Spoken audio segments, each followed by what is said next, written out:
Shara, did you see my email? No. I'm not sure, but I'll check. I may have a problem with connection. Okay. So before we start, I prepared notes last night for you guys about the derivation, the statistical mechanical derivation of the properties of SVM last lecture yesterday. Both the naive way of deriving it and also the cavity method. So you are encouraged to look at those notes and to see how all things fit together eventually.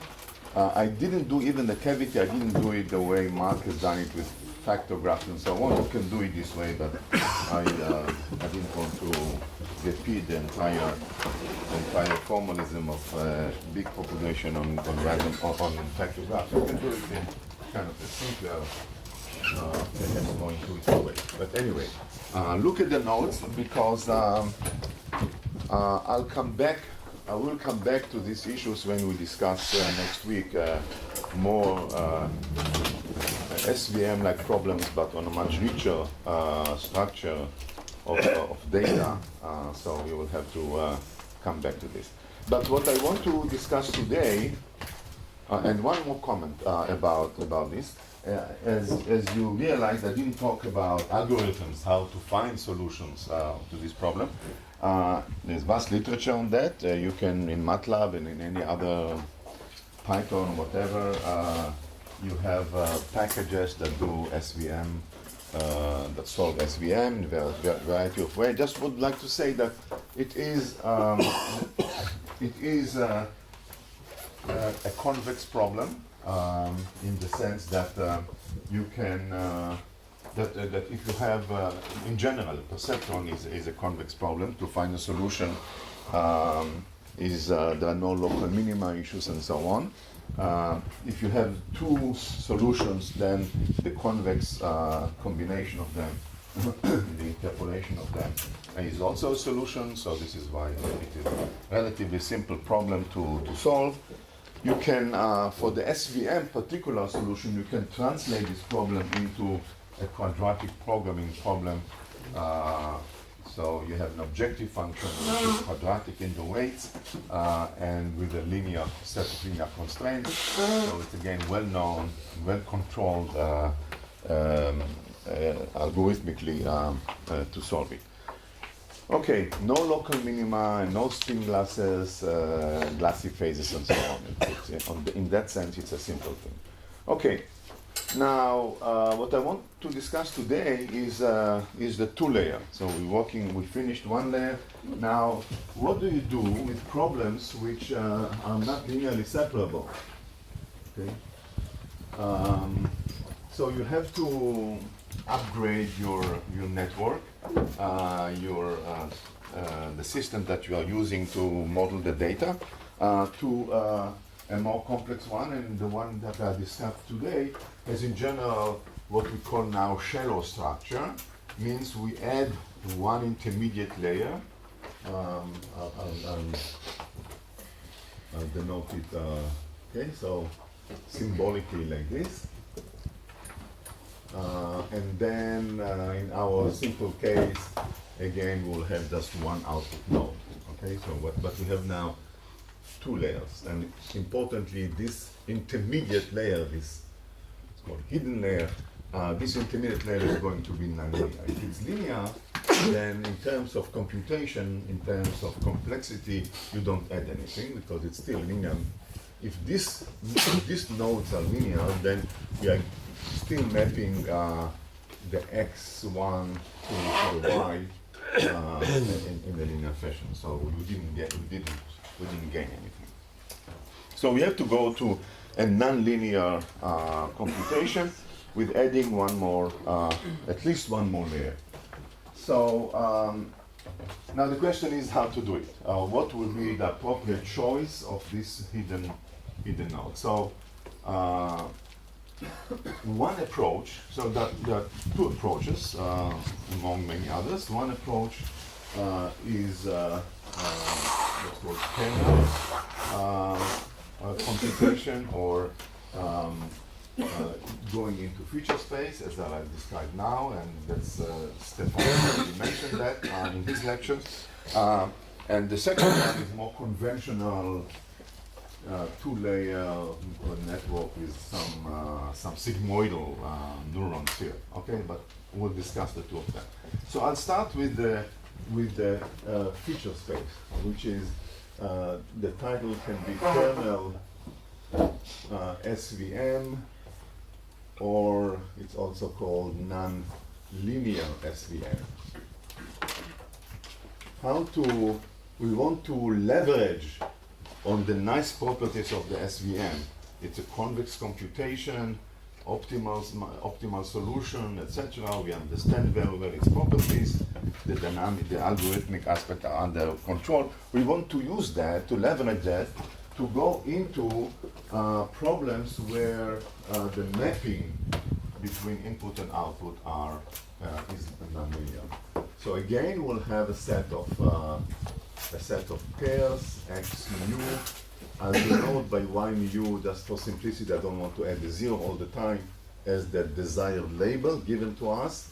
We have p examples, but we either tried and failed to do it in a linear with the linear algorithm, or we suspect that.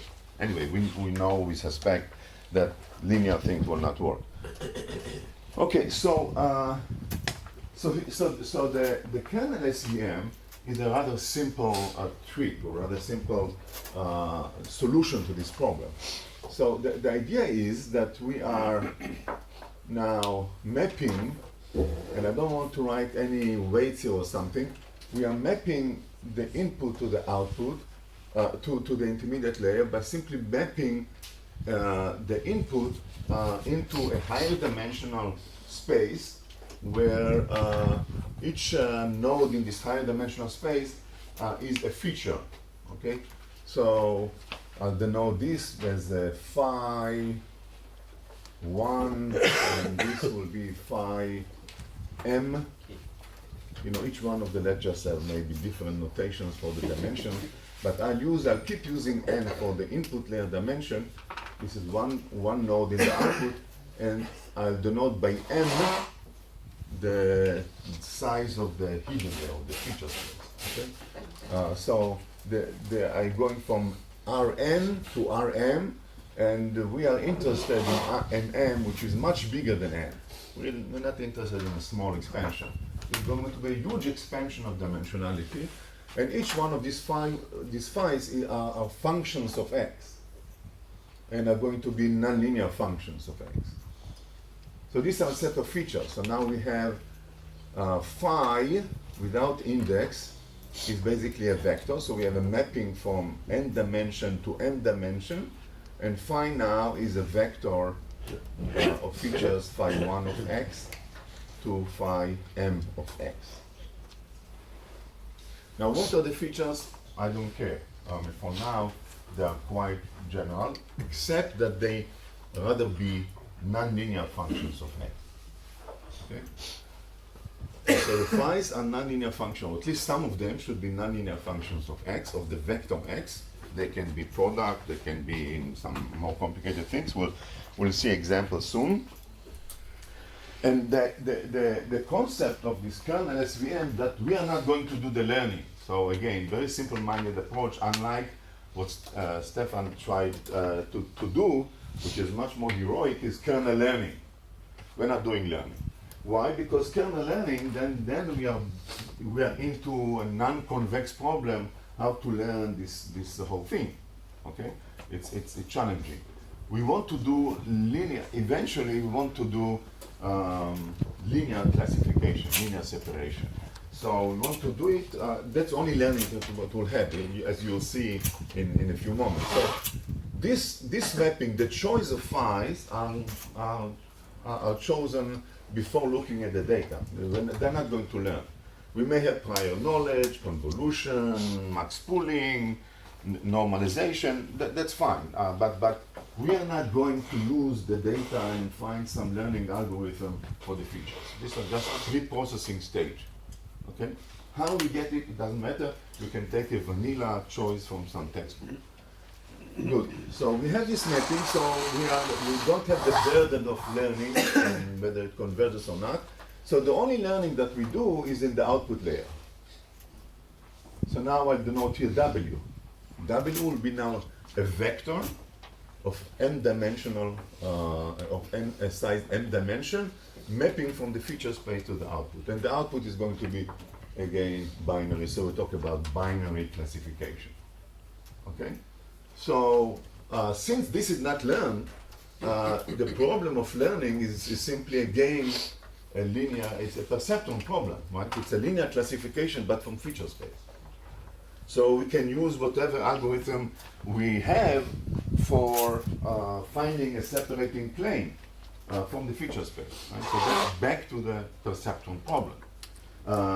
However, this is going to be very problematic if we're not careful about how we choose to find the solution linear classified because of this expansion. So this expansion typically will be, n squared, n cubed in terms of dimensionality. It can be even infinite dimensional evenly, as you will see in a few minutes. So there is a huge danger of overfitting.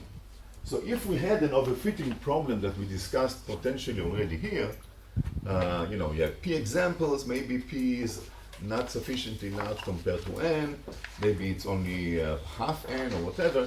When we go to here, this is terrible. There is no way that we will have, I don't know, there is no way, it's too strong, but p is going to be, if we're not very careful about how to choose n, it's going to be much less than the dimensionality of the feature space, okay? So then it seems awful for generalization. It will be easy for classification, right? You have p points in very high dimension, no problem. But it will be easy to find a solution, but it's unlikely to be working for generalization. Okay. So, however, we have a way to regularize the solution from what we discussed yesterday about SVM. SVM is will not simply pick a hyperplane in this high dimension, m dimension, will pick one which has a chance to be a good one, the optimal hyperplane, the max margin hyperplane. So we are going to do that. We are going to find this, to find W by an SVM. So this is, the whole thing is nonlinear, but this stage will be linear SVM, just as we discussed yesterday. Okay? Is it clear? The strategy is very clear? Okay, good. So what we're going to do, we're going to have, the usual stuff. We want the Kuntaki relation. So we want to say, W mu, W, the vector W, transpose the vector phi, for the example mu, we'll have the label, the desired label y mu. This has to be, for all mu, has to be bigger or equal to kappa, which is bigger than 0, for u equals to 1 up to p. And because we want to find a solution, an SVM solution, then we know, as we discussed yesterday, that W is going to be written as sum over all examples, potentially, lambda mu y mu times the input, which is now phi x mu. This is now the input to the linear classifier. Okay, and the same as yesterday, we know that lambda mu bigger or equal to 0.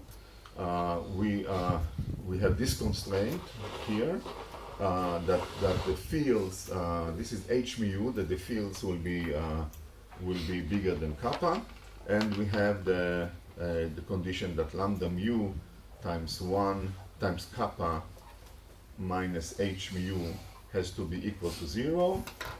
Again, I remind you, this is h mu. Use another color. this whole thing is h mu. Okay, so these are the contractual relations in the feature space. Okay, so this is again says that either h mu are strictly bigger than kappa, so the mu is interior point, then this is not zero, then lambda has to be zero. So lambda is non-zero only for the support vectors. The same phenomenology, you don't, okay, this is my border. Okay, good. So lambda mu times kappa minus h mu, this product has to be zero for all mu. Right? Good. So lambda mu is non-zero only for the support vectors. Everything as we discussed yesterday, but in a feature space. Okay, so we find a solution, that's good, by one of those algorithms. And then, so what we can say about it? So the thing which we said yesterday, it's now even more important and more crucial to understand that the issue of dimensionality. So the problem of how do we know whether we have enough examples or not? Okay, so in the bounds that I gave for generalization in the linear classifier, which I discussed yesterday, I remind you that that the bounds always look like generalization for linear classifier.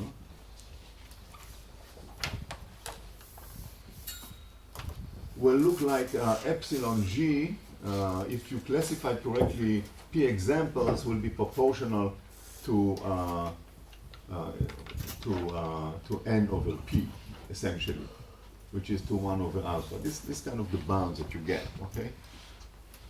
So this enforces the intuition that we all had, the naive intuition, that to get good generalization, the number of examples have to be substantially larger than the number of parameters that you learn, right? This is just in the linear case. This is what we discussed yesterday. We had n weights, and we had p examples, and the generalization error falls or bounded by n over p with some coefficient, which we discussed yesterday. But forgetting about that coefficient, it was n over p in terms of the scale. So this is what forced the, among other things, which gave us, supported the intuition, the very naive intuition, that in order to learn well a network with n parameters, n free parameters, you have to have a number of examples which is, say, 10 times or at least of order of magnitude of the number of the parameters that you learn. Okay? Now here we see the subtlety, because if you just say, well, let me find a solver that searches among W with a clever algorithm and find a solution for W. Okay, so this solver will actually try to find a solution in n-dimensional space. In other words, n parameters. Okay, so then I'll say, well, then the generalization error will be necessarily m over p, which may be horrible. Okay, this solver is called primal. There are two ways to solve this problem. This is also what we discussed yesterday. The SVM problem can be solved by a primal approach. A primal approach means that the solver searches for in the W space, in the n parameters of W, and then find a solution. Okay. But again, then you work in this n-dimensional huge space, right? And then you have very many parameters and so on. However, if you look at the underlying structure of the solution, we see that there are basically p parameters to find out. The parameters are the lambdas, right? So you don't have actually to. So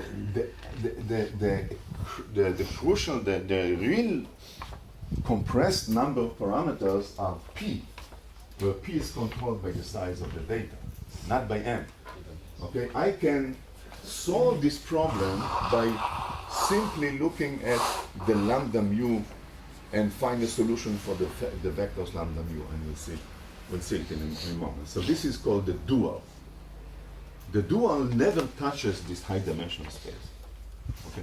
So how the dual does it in the linear or non-linear case? By the way, this is true also for the linear case, except for phi of x will just be x. Right? Xi, phi 1 will be x1, phi 2 will be x2, and so on. So it's just a special case of this geometry. So let me show you why this is true. Okay, so suppose I have these equations and W has this structure, but that's crucial, W have this structure. So, well, I have to find, for instance, solution to these equations. Okay, so what is H mu? H mu, what I wrote here, I can plug W into it and find what H mu is. And then you'll see that H mu, we did things like that already yesterday. You'll see that H mu, so this will be nu now, so it will be sum over nu, 1 to p, of y mu, y nu, times lambda nu, times phi of x mu, dotted with phi of x nu. Okay? So this is H mu, this is the field on the example mu. So I'm going again, as we did yesterday, to define this dot product as a matrix, okay? Unlike yesterday, for reasons that you'll see in a moment, it's maybe it doesn't matter, I'll take the y's out because it will be confusing. So let's define a kernel function, which is k, which takes two input vectors, x and y, arbitrary input vectors in n dimension, okay, in the input dimension, and compute this dot product. So it is taking the feature of x, the feature vector of x, and dotted it with the feature vector of y. Okay, that's my definition of the kernel. Okay, a scalar product of the corresponding feature vectors. So then I can write down that H mu is sum over nu, from 1 to p of lambda nu y mu y nu times k mu nu. Okay? So I have to compute this matrix, but that's the only computation I have to do in this high dimension. I have to compute the scalar product. So once I do this scalar product, I have this matrix for this k mu is for x, for a pair of examples. This is what enters here. This matrix k mu is the same kernel function, but for a pair of examples. Is it clear? Yes, You are not sure about that. Yesterday, I don't want to get into the details. You can put this into k, but for the reasons that I'm going to, the step that I'm going to do now, it's better to separate them. But otherwise, it's the same. Any other questions? Very simple, I think. Yes. The phi, so the collection of phi's, you said you can take a vanilla example. But there's no condition. Different, no? What? They need to be different. If you take phi 1 and phi 2 and phi n, Oh well, then there's nothing. It's like m equal. you can do it, but it's stupid, right? You didn't do anything. You can, yeah, you can. If all of them are the same, I mean, then the dimension, yeah. Yeah. Okay, so let. So you have to take a variety of. Yeah, I have in mind that this phi, the phi span, in principle they span the m dimension, right? So you found a way to find n independent nonlinear functions. Yeah, but that's easy, right? We'll give an example. That's very easy. Yeah, what would be a typical example? Let's say quadratic functions of x. Okay. So Okay, so example. Let's do example here. I thought to do it in 2 lines for now, but let's do it in here. Quadratic kernel. Okay, let's do it now, example. Okay, so quadratic kernel will be choice of phi, and as the following. Phi I of x are simply xi, so this will be I 1 to n. Okay?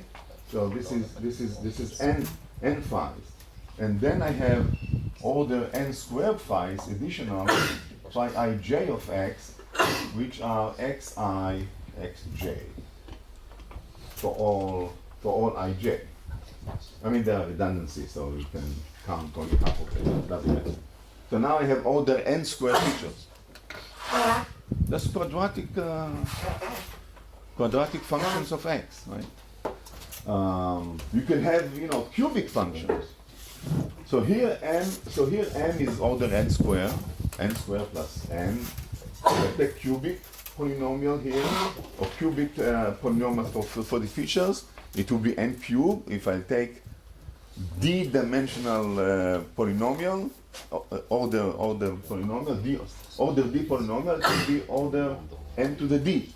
Right, so the dimensionality very quickly goes to a very large value. Okay, this is an example.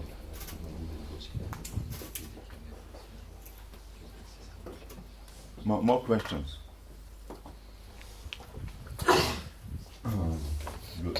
So these are the features. Now, so this is K. So we are here. Okay. So if I look at the equation, so if I look here at the equation, I have to know h mu. But h mu, once I construct the matrix, this is a scalar matrix, right? Once I construct the matrix, I just work with the matrix. So it's p by p problem. Right? This is a p by p dimensional matrix. Okay, so that's what I do for solving these two Tucker equations. Okay. Now what else I have? Now you can say fine. So you found this lambdas. You found this vector lambdas by solving these equations. It's not trivial, but there are solvers that do it. But now I want to go to the real world. I have to use my solution for a new example. What do I do then? I have to take my new example, new arbitrary input. I take arbitrary input, I map it into this huge features, I compute this. It's also back, I have to work with this high dimension. Well, not so. So let's look at what will be the unsigned. Okay, so now the sign is kind of crazy. So now let's look at the operation of the machine. This is what's called kernel machine. How it operates on a new example, on after learning on arbitrary input.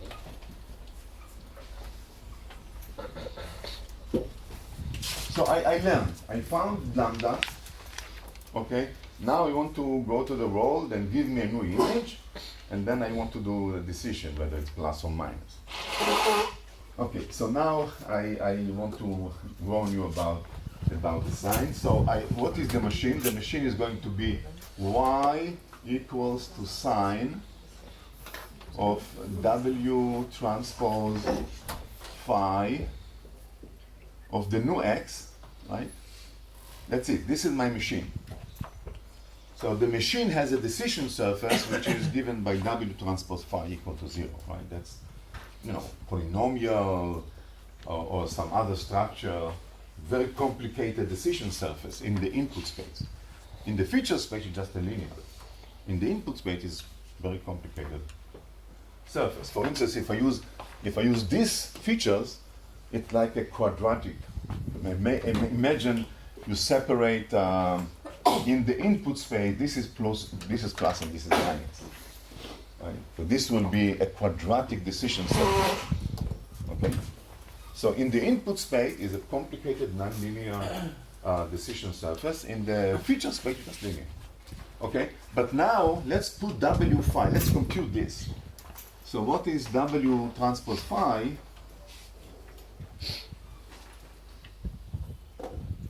If I choose W using the SVM principle, then it's going to be sum over mu from 1 to p of lambda mu y mu times phi of x dotted with phi of x mu.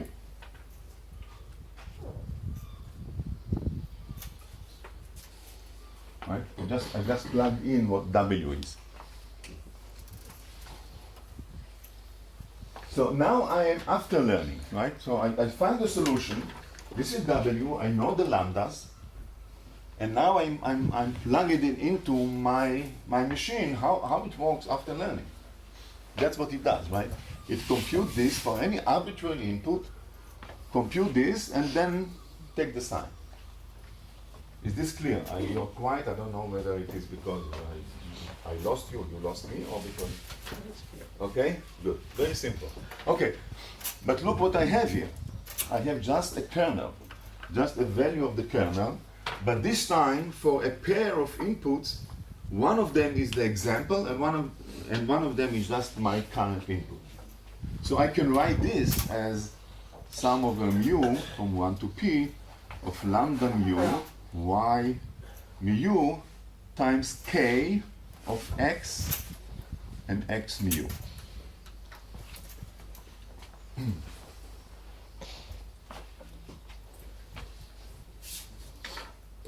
Okay, so you see that the machine itself, after learning, doesn't have to compute in this n-dimensional space. It doesn't have to take x and to compute all the polynomials of this x and with w. It doesn't have to do it. You just have to know how to compute the scalar.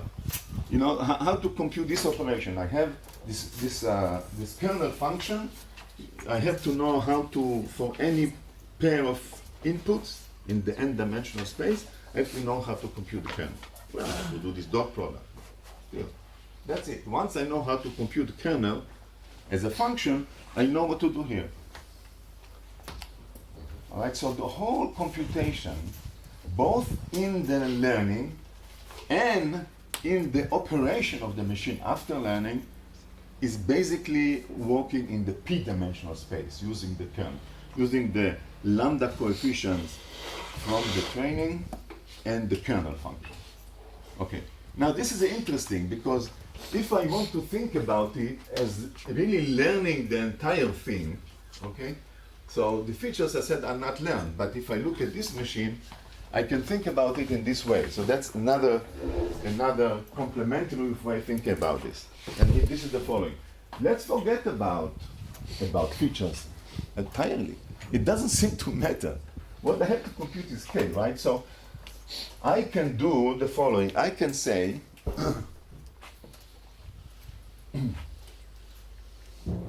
the next step is even a bolder step. So let me just summarize. I start with naive approach, mapping into high-dimensional feature space, and then Boolean classification. And then I do the SVM in a feature space. But then I see that what actually I need is this computation, all computations with this kernel. That's what I need to do. Okay, so then I can say, well, let's think about this whole function as a kernel machine. That's what I already wrote here. What does it mean? Let's think about the architecture as different. Let's think about the architecture as here there's n-dimensional, x1 to xn, the input space. Now I have here an intermediate layer, and now I have here my y.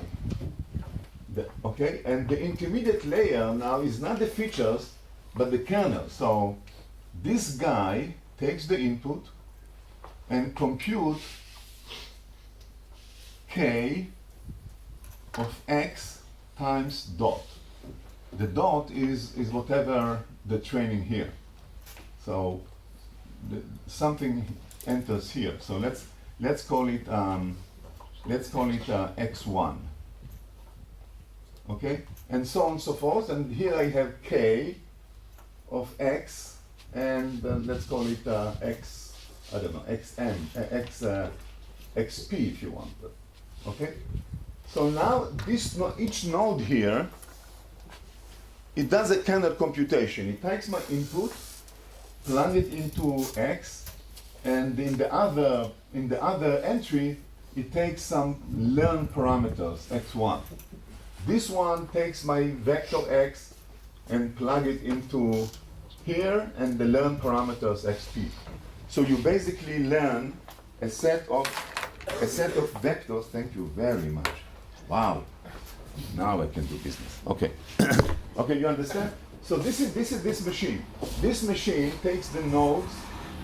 Each node computes a kernel with the current input, whatever it is, and then some parameters which it has to learn.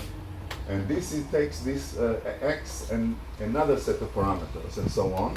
And then y is the lambda essentially. So now call it beta 1 up to beta p. These are these weights, okay? And what the machine does, you see here, the input to the machine, the h to the machine, has this form, has this beta times k x mu. And the SVM learning tells us very simple rule. How do I find the right axis? Just from the data. Plug the data, the input vectors, and these are these parameters. No fancy learning. If you want to know what these parameters should be, take them simply as vectors from the input. If you want to know what the beta should be, well, the betas are, take the lambda from the SVM calculation, multiplied by the desired label of that particular training input, and that's it. Okay, so the beta mu, so the betas are lambda mu times y mu.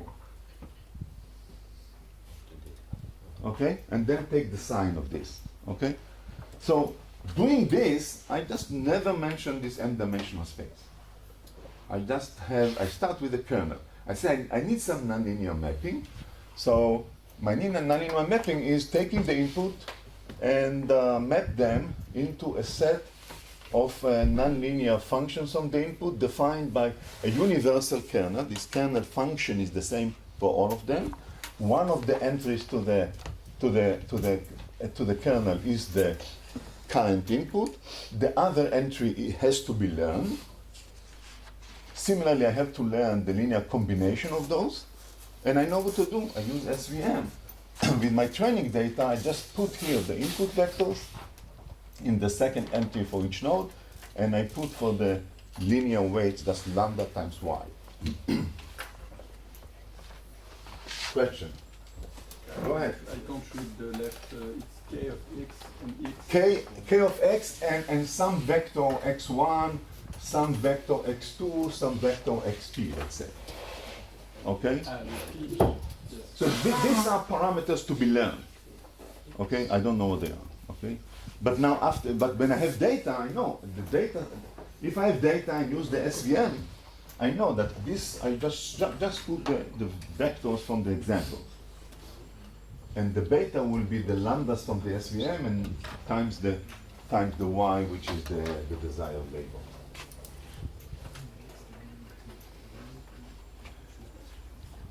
Is it clear? Okay, so now you can see that I don't, so now, what is the constraint on K? So if my starting point is this, now I have to figure out what K should be. Well, K should be a legitimate kernel matrix or kernel function. So what does it mean legitimate? It has to be able to decomposable in this way. Right? So I don't have to really work with phi. Phi is kind of hypothetical, if you want, theoretical construct to justify this concept. Because if I chose the wrong K, this may not be a valid solution, in the sense that it will be bad, right? So I have to guarantee that there is a basis phi that my kernel can be expressed in terms. Okay. So that's, yes. Algorithmically, you need phi to get the lambdas? No. Lambdas, we saw lambdas. I just solved by this matrix. Tell you know where it is. I'm the solver, the dual solver for lambda. I didn't give you the details that you can find in the book. The dual solver for lambda, whether it's linear or non-linear, doesn't matter. Just work with this matrix. It doesn't have to know anything about phi explicitly. Okay? So in lambda, I just need to know the kernel. In the operation of the machine, I just have to work with the kernel, and I have a kernel machine. Okay? So the only thing is I have to make sure that my closed of kernel kxy has to be such that it can be decomposed in a set of features. Now the set of features can now be infinite because I don't really use them in the physics. I don't really put nodes here because what I really put is kernel. Okay, so this is so what chi has to be? It has to be symmetric, and it has to be positive definite. You know, think about K as an extension of the notion of a matrix. If I had only finite possible values for K, X and Y, like in this case in the training example, then it's really a matrix. But now it's a matrix, but the entries can be, you know, infinitely many possibilities. But it has the same structure. If it is, you see, this is a symmetric function of the two arguments, and because it has the scalar dot product, it is positive definite. So it's like a correlation, if you want, okay? So all the eigenvalues are positive. And you can choose phi to be orthogonal and so on and so forth. You don't have to. So that's called, I won't go into detail, that's called Mercer condition. Mercer theorem is basically the same as extension to this type of kernel functions from the linear algebra in finite dimensional spaces of matrices. You want to make sure that there is you can write it in terms of orthogonal basis with positive eigenvalue. Then you ensure that you have such a decomposition. It can be infinite. That's fine. All right, so that's the principle. So this is one very good way of working in high dimension, working in doing a nonlinear classification without without explicitly working in the feature space. Okay, so again, if I want to go back to the example that I had there. This. So there are many possible kernels, okay? So first of all, a good set of kernels has this structure that it is a function of the dot product of x. A function, a nonlinear function of the dot product of x and y. That's one set, a dot product kernel.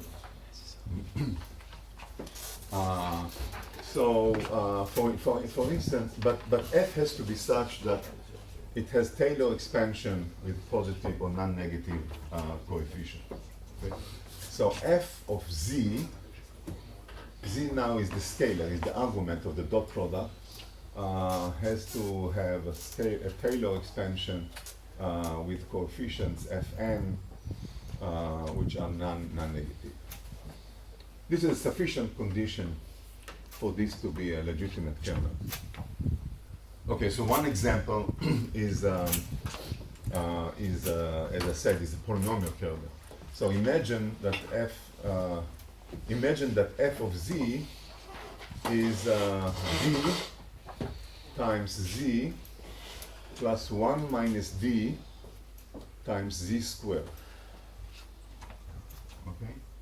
So again, the kernel matrix in this class of kernels is simply a nonlinear function. This is a number. This is a scalar for each set of vectors. It's just a nonlinear function of a single variable, which is the dot product between the two input vectors. That's not necessarily the only structure, but that's a very popular set of kernels. Okay, so in order to be positive definite, it has to have an expansion, Taylor expansion. Well, it has to have the sufficient condition that the coefficients are positive. So here's an example. F of z is d times z, 1 minus d z squared, and d is a parameter between 0 and 1. So D controls the degree of nonlinearity in the kernel. If D is 1, it is a linear kernel. If D is 2, it's purely quadratic. Okay, this function. So now let's see what does it mean. So k, x, and y, in this case, let's compute and see what it actually means in this case. It will be d times x dot y plus 1 minus d times x dot y squared. And if you open this, you get d times sum over I 1 to n of xi yi plus 1 minus d times sum over I and j of xi xj times yi yj. By the way, y here is not labeled. So y is a vector. It's just another, I don't want to introduce another. This is a vector x and this is a vector y in the same dimension as the input space. It's pair of vectors in the input space. I'm sorry for the confusion. I hope you have to be adaptable. This y is labeled, this y isn't. Sorry for that. Okay, so that's two vectors in the input space. Arbitrary vectors in the input space. You take the dot product of them, you put it into this polynomial function, like this one, and that's your kernel. Okay? Very simple to compute. But you see, if I insist on expanding it explicitly, I see immediately the features that I discussed before. So this is basically a linear, in terms of feature space. I have k of x and x mu. Remember, in the operation of the machine, I have this k x x mu. So k x x mu is going to be d times sum over I from 1 to n of xi times xi mu plus 1 minus d times sum over ij of xi xj times xi mu xj mu. I put for the second entry, I put one of the examples that I had, and you see now immediately that this is the expansion in the feature space, right? This is some arbitrary x, so this is a linear mapping with coefficients, and this is a quadratic mapping with coefficients. So this is phi of x, the linear component phi of x with coefficient, and this is the quadratic component with its own coefficient. Okay, so but you see, if you open this and you want to really look in the feature space, you can get many terms and high dimensions and so on. But this operation is trivial. Take the dot product of two inputs and just compute a quadratic function of that dot product. You're done. So the kernel computation is exceedingly simple. Okay. Just a question. This matrix has to be completed again. Just a moment. Sorry. Yeah. This matrix has to be completed again for each new input x. No, we just I can have to exploit- choose a kernel function. Okay. I have to commit myself. This is a kernel function. What does it mean? It is a scale of a symmetric, positive, definite function of any two inputs. Okay, that's what I. Once I chose this kernel function, this is part of my model selection, my architecture. I have to be able to compute the output of two vectors. Okay, that's what I know to compute. Once I know to compute that, then during learning I have to construct this matrix, which is forget about this, taking this but putting in x mu and x nu. So just take dot product of x mu and x nu, and just compute this for the two inputs. Okay, very simple. You don't have to explain it. You just have to put x mu dot with just a dot product of a pair of examples, and just compute the polynomial function of that dot product. That's what you have to do. Okay, for the training, because that's what enters in this matrix K and in the dual. Okay, for the operation you have to put. You see, you have to put here in each one of them. One it will be the current input, and the other one will be. So you take the dot product of your input with one of the examples and compute that. and then you do it for all the examples, and then you are here, and then you are here, and then you have this. Okay. Okay, but still you have to compute the new element entries of the matrix when you are given a certain x as an input, as a new input. When you are given after learning, when you are given After new learning. input, but yes, you just have to do this. You just have to take a dot product of one of the examples with with your current input. Dot product is. No, it's easy, of course. Dot product is. Every neuron knows how to do a dot product. Right? Just a linear operation. Dot product. Think about it as weights. Think about x mu as a set of weights, and x is an input, so x mu dot x. I mean, think about this as the weights into this node. If it's a dot product, right? So you take the input, the current input, dots it with the weights x1, the incoming weights to here, just a dot product, except that this node is doing now polynomial, quadratic, it's not a sigmoidal. It's a dot product times a quadratic function dot. So you can think about this way, it's very simple, right? So dot product kernels have very simple interpretation in terms of neurons, because you just have weights which is x1 or x2 and so on. This is x. You take dot product, you get here the input to this node, and you do f, nonlinearity f, and that's this node and so on. Okay. Now you can say, well, if this is so nice, can I use hyperbolic tangent as my nonlinearity? So can I use for f? Again, I do dot product, but then instead of polynomial, I do hyperbolic tangent nonlinearity. Then I really have a fully kosher neuron. Okay. Well, it turns out that it's not so simple. You can have for the kernel, so you can have k f of z as hyperbolic tangent of let's say a z plus b, and these are just parameters, scalars, right? You can have it, but only for a certain range of a and b. Not all a and b are possible. The other you violate the positive definiteness. Okay, so you have to be careful. But many use this kernel in practice, and they even don't worry about this. But in order to be really kosher in terms of Mercer, Rabbi Mercer, you have to really constrain A and B. Okay, that's in the literature. You can find the details. Okay, but you can do many things. You can, for instance, you can have a Gaussian function or some function of this x dot y and many things. Okay. So for two-layer network could be. Okay, go ahead. So two-layer network could be like a universal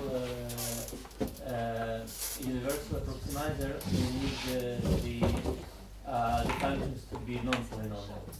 Yeah, but I can't universal approximation. I didn't say universal approximation. That's not the topic now. Yeah. So. Go ahead. That's not the topic. We'll talk about that. Is this notion of kernel strictly more general than feature map? That's what? Is this notion of kernel strictly more general than the notion of feature map? Because I guess by representation, any kernel. I mean, that to me is now it's a matter of terminology. I said once you have the kernel, the phi's are both are theoretical. You don't have to really compute the phi. You have to make sure that there is a set of phi's that you can express your kernel in terms of. So every kernel comes from feature map. Every kernel that you can use in this framework, okay, has to be able to be decomposed into a set of product of features. That's the statement, okay? Otherwise, you can still work it, but there is no guarantee that these betas and so on will actually work.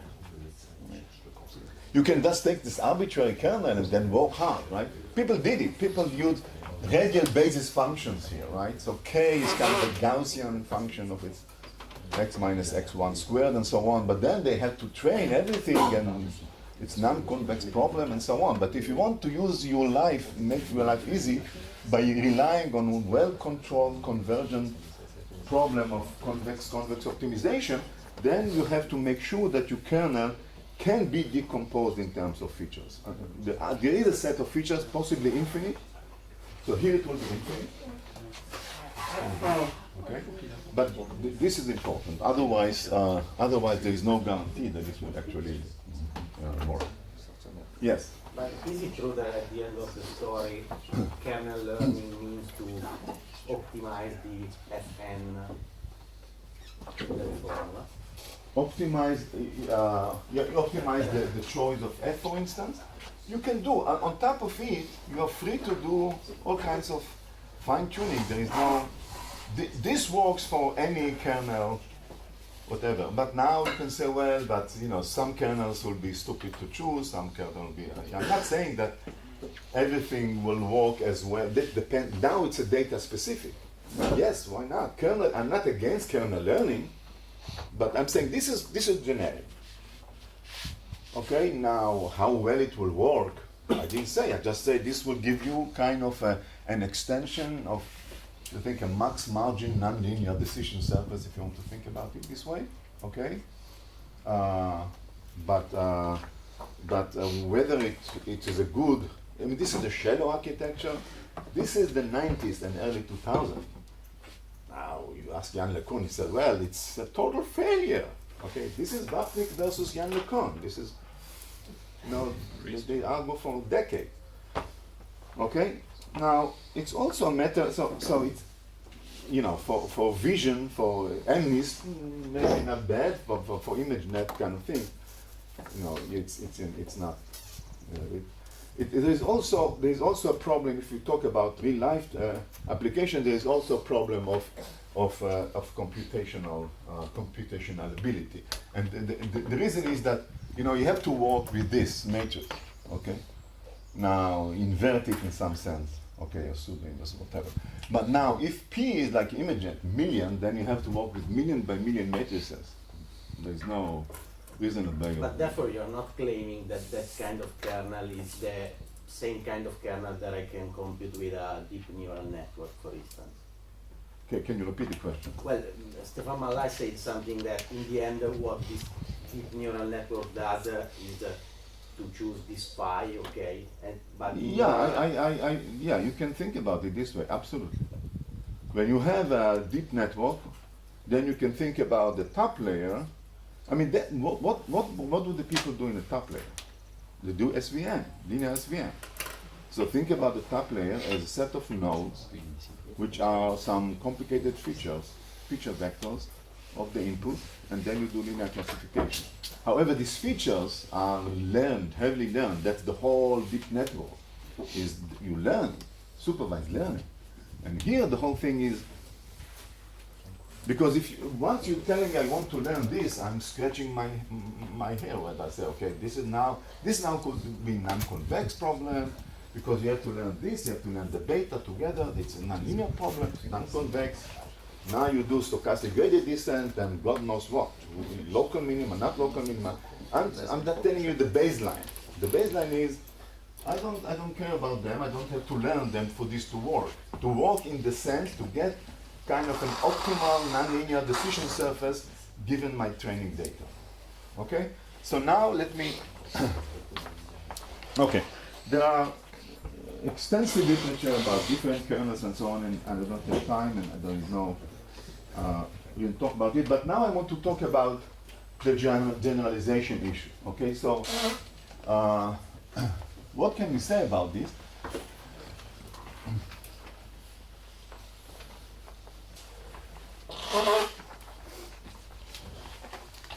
There's a few words about that. Suppose I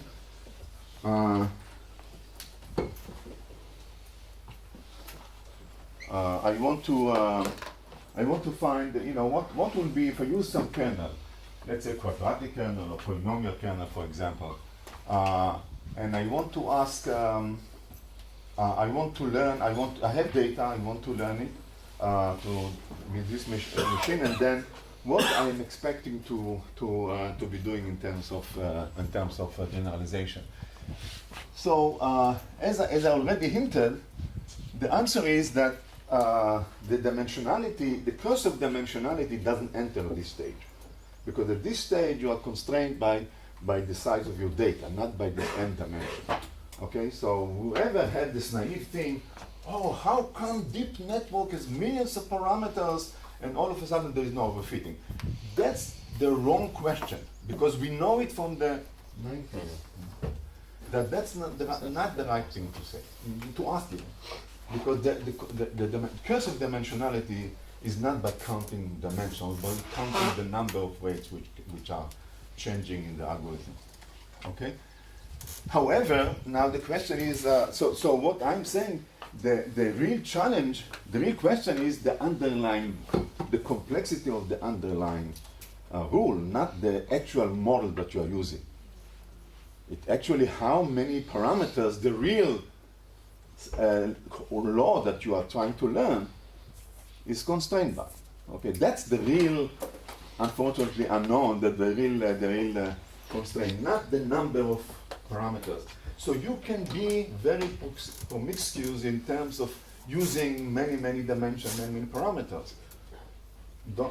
That's not the worry. Okay, so let me give you an example for this argument. So suppose I am going to learn a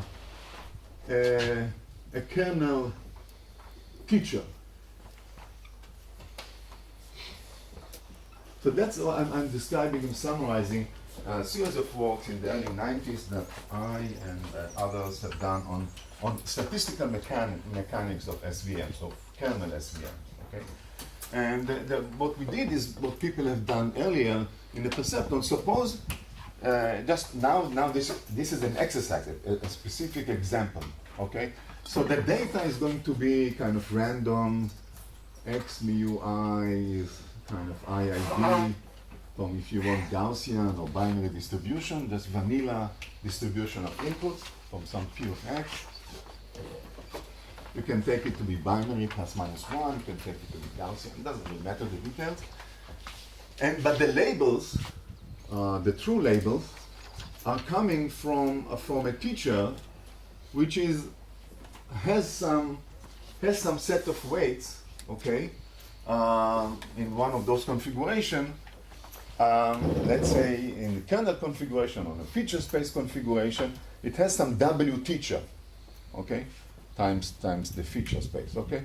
So the teacher has a kernel machine with its own parameters, which it doesn't tell me, of course, which it takes input and compute those polynomials or whatever, and gives me the label. Okay, and I want to learn this. Okay, so the question is how many examples I need. So let's say that the teacher is using a set of features which are these quadratic features. Let's say this is the teacher. So let's say the teacher and the student, both of them are work with this kernel, with this quadratic kernel. Let's say just an example. Quadratic. So of course the teacher has this his own set of x views, which I don't know, his own set of parameters. But the nonlinearity of the teacher is a quadratic nonlinearity. Okay? And the student is also using quadratic nonlinearity for now.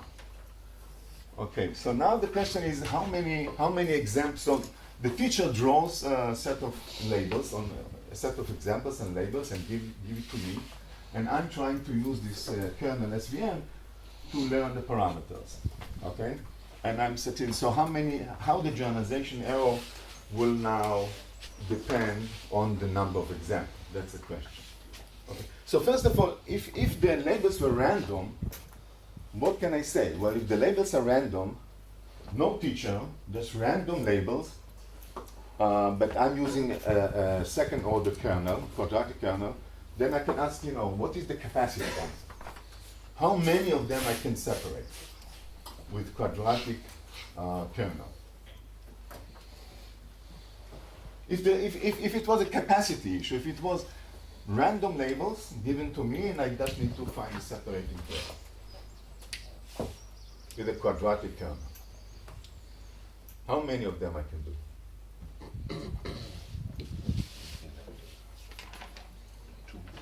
What? 2?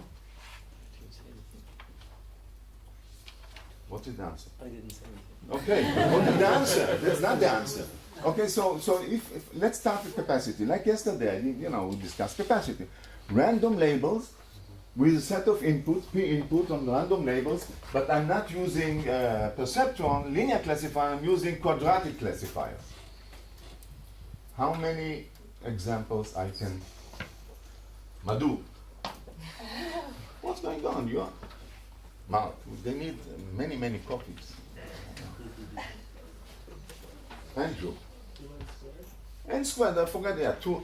It's n squared over 2 because, the symmetry x, y, y, x. Because you have n squared dimension, right? I mean, Covert doesn't know about fancy things, right? You have n squared, so you have a linear separation in feature space. Feature space is n dimension, is n squared dimension.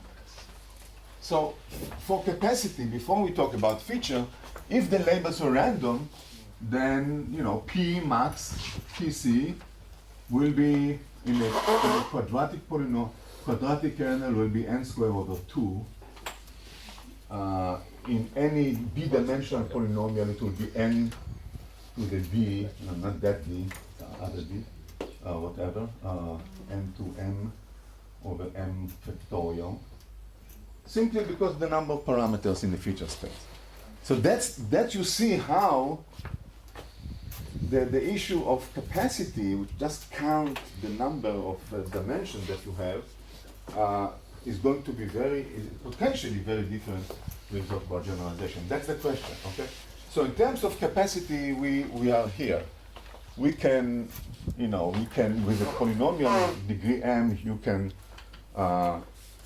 load, you can memorize up to n to the degree of the polynomial in terms of random labels. But now I'm talking about labels generated by the teacher, okay? That's different, right? So now I'm asking how the generalization error will fall off here, okay? So, 2 things. First of all, if I want to really go to a perfect 0 error, so I'm having examples, I'm training to find a solution, I measure my generalization error, I have more examples, I'm doing it, and then I'm calculating, I'm the theoretician calculating how the generalization error will fall to 0. So for generalization error to fall to 0, you really need number of examples, which are alpha times n squared. In other words, the generalization error on this scale will fall to 0 as 1 over alpha. Some coefficient, 0.6, 0.8, okay? This is like, you see, now I need n squared examples, like I need in the capacity. But the reason that I need is different. Here is because I have n squared parameters to memorize. The reason why I need n squared examples here for the generalization to fall off to 0 is because the teacher is complex. Because the teacher has n squared parameters defining the Shisson surface. Okay? The underlying law, the underlying rule, which is a teacher rule, has this n squared parameters. Okay? Because the teacher is quadratic, so I have to go to 0. In order to go to 0, I have to walk in the scale of P over n. I have to have order n squared parameters. Because of the teacher is complex, is quadratic. Okay, now, so what happens if I have only order n examples? So let's call this A alpha 2. The 2 means that it scales like n squared. But suppose I have only P alpha 1n. I don't have enough examples. What can I do? So is it hopeless or not? The answer is no, it's not. So the picture is the following. The picture is, I have here, I'm showing you P and 2 different scales. P over, it's hard to, okay, let me do it here. Let me draw here alpha 1 and then kind of break it and then have here alpha 2. So this is not the same scale. On the alpha 1, so I start with a generalization error of 0.5, obviously, in the beginning. And then if I have examples only at the scale of p over n, this is alpha 1, then it turns out that it's not useless. I actually go to some asymptote. The asymptote is, call it epsilon mean 1. It's kind of the best you can do with only all the scale n examples. Okay, what will happen here is that basically all the linear coefficients of the student will fit to the linear coefficients of the teacher perfectly. But it's not enough to match the quadratic coefficient of the student to the teacher. So you get this non-zero value, okay? Now, once you go to this scale, so these are different scales. Now, here the scale is p over n squared, so, you know, this is kind of a break in the scale. At this scale, you go to 0 as 1 over alpha, okay? So that's not completely, although here I have way below, the number of parameters is way below the complexity of the feature, I still, you know, this basic, by the way, depends on D, right? Because if D is 0, then there's nothing in the linear part, right? But if D is 0.5 or D is 0.8, so the teacher is not completely quadratic, the teacher has linear part and then some non-linear part, so this D is not for the, you know, is not completely 1, it's not completely 0, but let's say 0.8 or something. That's what you gain. You learn the linear part of the teacher. Okay, but it's not enough. You have to go to order n squared to really go to 0. Okay? That's fine. So that's clear? Okay. So now comes the puzzle, the following puzzle. Let's suppose I am using, I don't know that the teacher is quadratic. So I'm using a cubic kernel. I'm using a fourth order kernel. Okay, what will happen now? So now let me make it even more trivial, just to simplify things. Let's suppose the teacher is linear kernel. So let's suppose the teacher, just for an example, this will generalize. So let's suppose the teacher is linear. Namely, in that case, D will be 1. So the teacher is just a linear, just a perceptor. The teacher is a teacher perceptron, has a set of linear weight, takes input, label them. I don't know that the teacher is linear. And I'm thinking, well, this is a hard problem. Let me use quadratic kernel to learn. Okay, so now I'm way overfitting, right? Because the teacher has only complexity of n parameters, and I'm using n squared parameters. So if I'm kind of naively thinking, as in the 60s or 70s or 80s, I would say no way of learning it. If you have examples of order n. Well, you need order n square examples because you have n square parameters. And I'm saying no, that's wrong. Because the teacher has n parameters, complexity, so I need only a scale n example. You see what I mean? I am using a complicated machine with n square parameters because I'm using a degree 2 polynomial, let's say, okay? So I have many parameters to fit because I have polynomial of degree 2, a quadratic surface, decision surface. The teacher has only n parameters, so it's simple, okay? So the question is, so the teacher is d equals 2, the student is, I don't know, whatever, d equals 1/2. In other words, d is this parameter here, right? So the teacher is linear, only this. The student is quadratic, okay? He's using quadratic kernel. And I'm asking if I have only linear scale, my set of examples scales linearly with n. Okay? Can I get good generalization or not? Okay? Am I controlled by the fact that I have n square parameters, so I'm way overfitting, or because the teacher is simple, it will work? So the answer is it works. Okay? So the generalization error as a function of alpha 1 start here, 0.5 of course, and then goes down to 0 on the scale of on the linear scale.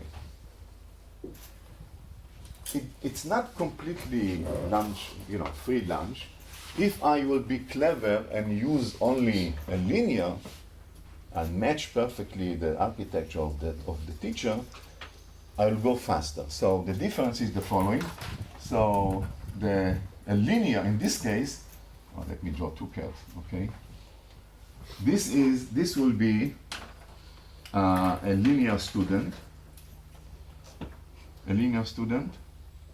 It will fall off like 1 over alpha, as we discussed yesterday and today. A linear student, just a concept on SVM, learning a linear rule, it just will 1 over alpha. This will also fall to 0, but will fall to 0 somewhat slower. 1 of alpha to 2/3. And it's true if the student is using cubic kernel or fourth order kernel. It will be 1 over alpha to 2/3. Yes? You play the same game of mismatched teacher-students when you have, for example, soft committee machines, right? And you have Of what? soft committee machines or multi-layer networks where the teacher has more or less hidden units than the student. And then you can sometimes see this thing of specialization, that at some point the student realizes that he's got too many units and shuts them down, something like that. Yeah, that's Can you see something here as that's well? morally will be the same story. There is some work along this line by Andrew and Madhu, a recent paper on generalization of, first of all, the linear network, the linear two-layer network where you have more units than needed, but the same idea. Here it is nonlinear, and you can do the math despite the fact that it's a nonlinear problem. But it's the same moral lesson, okay? that despite the fact that the scale of your parameters is way off, okay? This will also work for cubic kernel, for the student, fourth order kernel. The number of parameters is enormous, okay? You only mildly overfit. You go from 1 over alpha to 1 over alpha to 3. But that's not as dramatic as you'd expect. Now, so, but my point is that it's not. I'm not a salesman for you. I'm not selling this. Okay, it's not mine. And there are other people's that Vapnik and his colleagues that and many others that work in the 90s and in the early 2000s on this approach. But what I'm saying, the bottom line is that you have to be careful about not be fooled by too naive, too primitive arguments about overfitting. So the reason why deep networks are better than shallow network, this is a shallow network, is not because shallow network has parameters and who knows. No, it's not because of that. It is because of other reasons. And the reasons have to be the structure of the underlying regularity that we're trying to capture, but not naive argument about, well, it's, as you see in the literature, it's the implausible something about deep network. It's not so implausible, right? There are other things which are more puzzling, and this is, why local minima, what happened to local minima, the dynamic aspect. But that's the fact that you have many parameters, more parameters than data. That's not the puzzle. Okay. Yeah. In the fully nonlinear case, so you say FZ can be hyperbolic tangent. Yeah. In that case, what is the scaling that you get? I believe, although I believe it will be the same.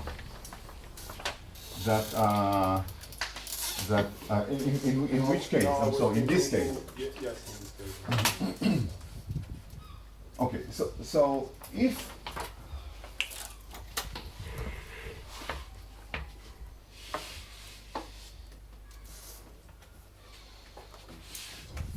what might be, so what is likely to be again is the case that, okay, so let's take this and suppose you have the teacher is not quadratic, it's cubic, okay, or fourth order.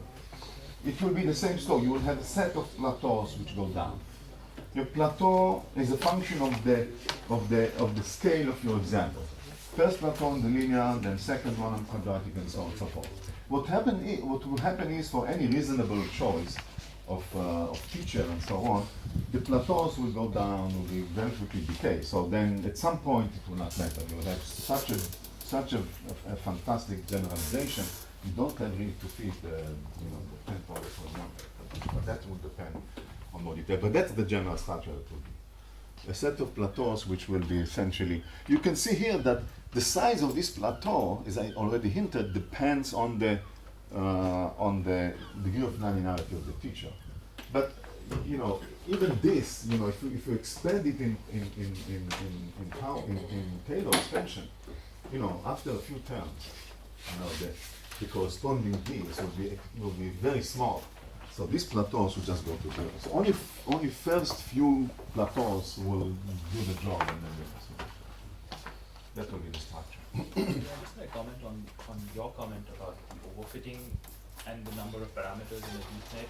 Well, you're taking the argument that you made for the kernel, the fact that you could write it as a dot product, and therefore it reduced your dimension, and then you're applying that to the deep net. Well, it's not really true, right? Because in the kernel, you really know that you can separate these things, so you can reduce the dimension. But then in a deep net, you also, you do not know the kind of function that you're actually estimating before we do the classification. So I don't know whether the argument that you gave here actually applies to the deep net. I completely agree with you. There is no theory for deep networks of the kind of this theory that I'm giving you here. So I'm not saying that this necessarily applies to deep network, but I'm saying people don't say they don't know why deep network work. That some people say something. They say, well, there is some puzzle here. Why there is no overfitting? And I'm saying the puzzle is the curse of dimensionality is sometimes abused as an argument. That's what I'm saying. This is just an example how you can be fooled by a naive curse of dimensionality argument. Okay? And as I give you here in the example, you see that what controls the generalization, this is just an example. I'm not saying deep network is this. What controls the generalization, the convergence, is not the number of parameters that the student uses. It is the complexity of the underlying rule that the student tries to learn. Okay? If the teacher is complex, is quadratic, well, you eventually have to go to this scale. Okay? Not because the student because the teacher has this complexity. If the teacher is linear, even if you are quadratic, if you have many parameters, still the generalization error falls on the linear scale. So that's what now I don't know what is the true function of object recognition out there in the world. I didn't claim to know. I just gave you tools to conceptualize about these arguments about overfitting and curse of dimensionality. Yes. If the teacher was built with key examples, and let's say it's linear, then the cover then when you have more than this number of examples, at some point the cover theorem will not work, and you will not be able to train and find the. No, I don't think. The number of examples that the teacher uses, I don't care because it doesn't tell me, and it's just a way to fix the parameters of the teacher, which I don't know. So I don't know where the teacher took its coefficients. It may have done it by some examples that he got and trained, but I don't care about that. This is just a way to set the coefficient of the teacher, right? Yeah, no, but my question was just, is there a maximum alpha at which for the You mean that it goes to zero?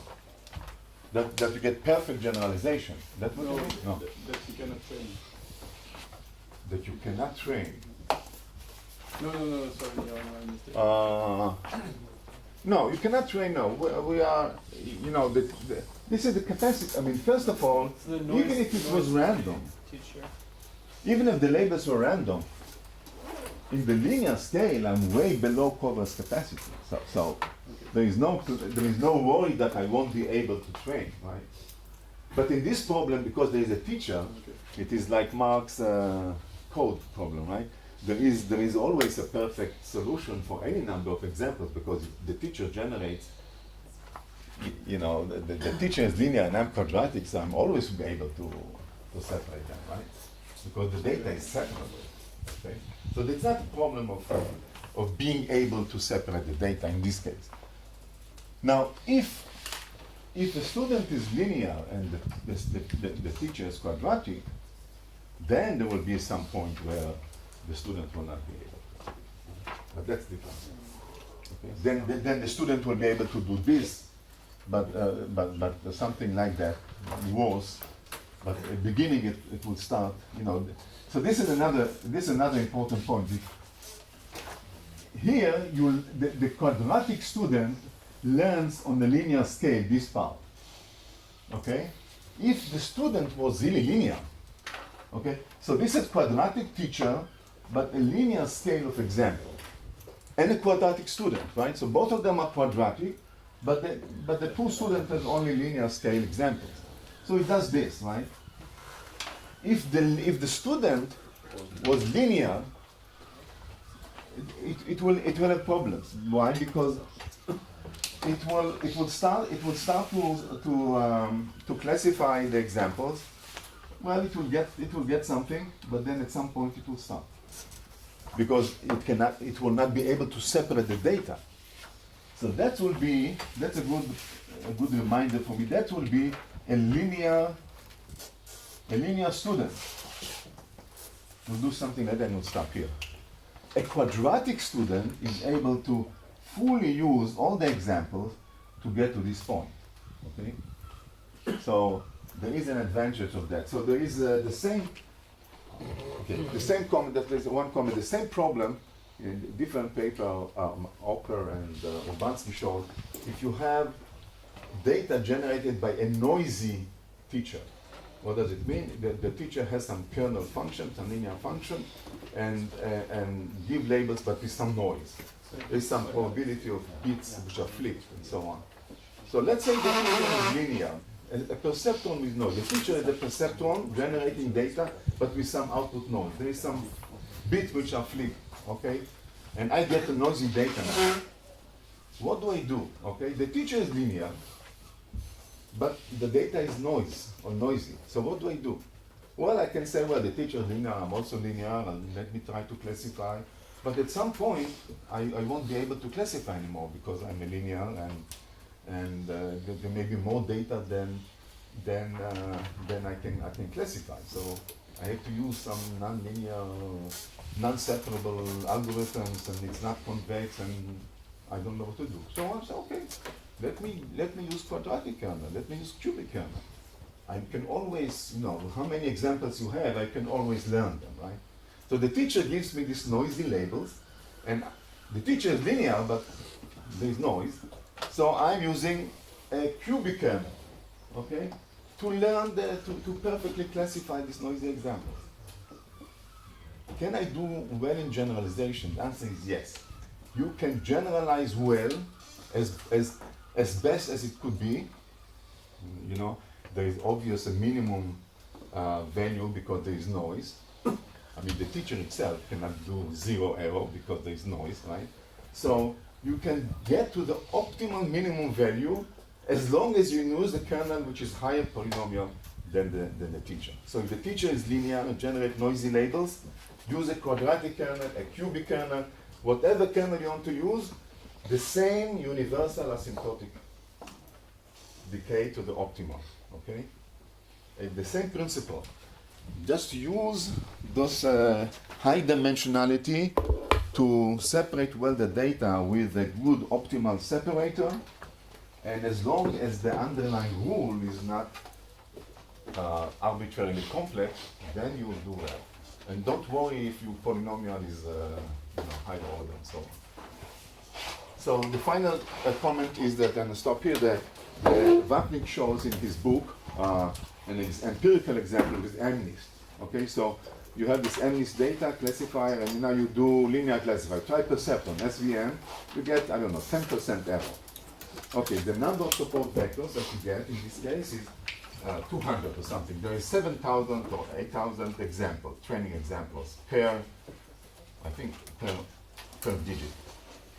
Anyway, now he shows, you can look at the book, he shows if you go now to second order kernel, you get well get you get a substantial improvement in generalization. The dimensionality is, of course, enormously increased. The number of support vectors, if you look, is maybe 20% increase in the number of support vectors. You go to fifth order kernel and so on, the number of support vectors stays almost constantly, maybe factor of 2, despite the fact that the dimensionality is way out. And until you get some asymptotic improvement, or maybe the optimal dimensionality is somehow 4% error, and so on. So this is not the state-of-the-art performance, but it just gives you the same intuition that going to higher order feature space not necessarily means that you overfit. It really depends on the underlying rule that you're trying to learn.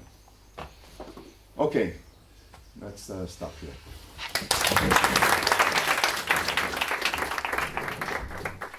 Just one thing about what's going to happen tonight. So in the schedule there is written question and answer. So the idea is that we will open at 8:30.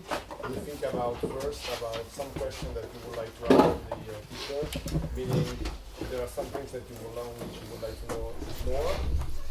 It can be either, I don't know, some perspective or